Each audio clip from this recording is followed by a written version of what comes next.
Here are three boxes and a mysterious object is hidden in one of the boxes. You are asked to find the hidden objects. How do you perform this task? Most probably, you start by searching the boxes one by one until you find the object. Or a better way would be first check the box that you are most certain about, and if it wasn't there, then search the other boxes. You may not have noticed, but you just use two different algorithms here. What is an algorithm? You press that and I tell you all about it. Very simple. If I say an algorithm is a step-by-step set of instructions to solve a specific problem or do a certain task. That's it. In the case of the boxes, our task is to find the hidden object. That is our goal and the main problem to solve. As I said, we used two algorithms or two sets of steps to solve this problem. The first one was to just check each box one by one until we find the object. Like we go first A, then B, and then C, and we check the boxes in an order. And let's say the object was in box C and we found it, the task accomplished.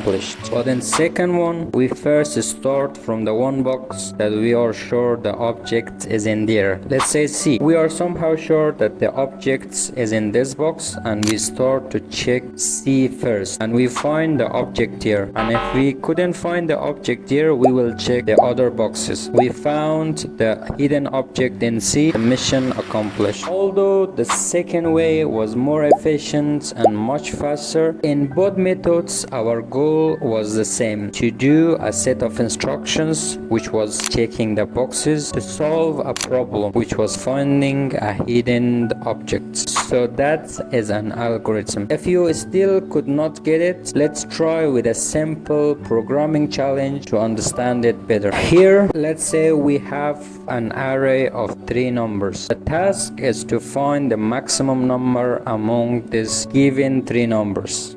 Here is a pseudocode of the steps on how we are gonna solve this problem. So we have the sets of the numbers here, and then in order to find the maximum number, we need to set a max variable and initialize it with our first number. We can initialize it with any other number in the set, but for efficiency we start from the first number. We assign our max variable to the first number in the array, and here we have a loop. This is a loop that will continue for a specific number of times. So for each number in our numbers array, we check if the number that we chose is greater than the max. If it was greater, then we update the max variable to that number, and we end our if conditions, and we continue it for some time until we find the maximum number. In this case, let's say our first number is 2 and our max is also 2. We compare them,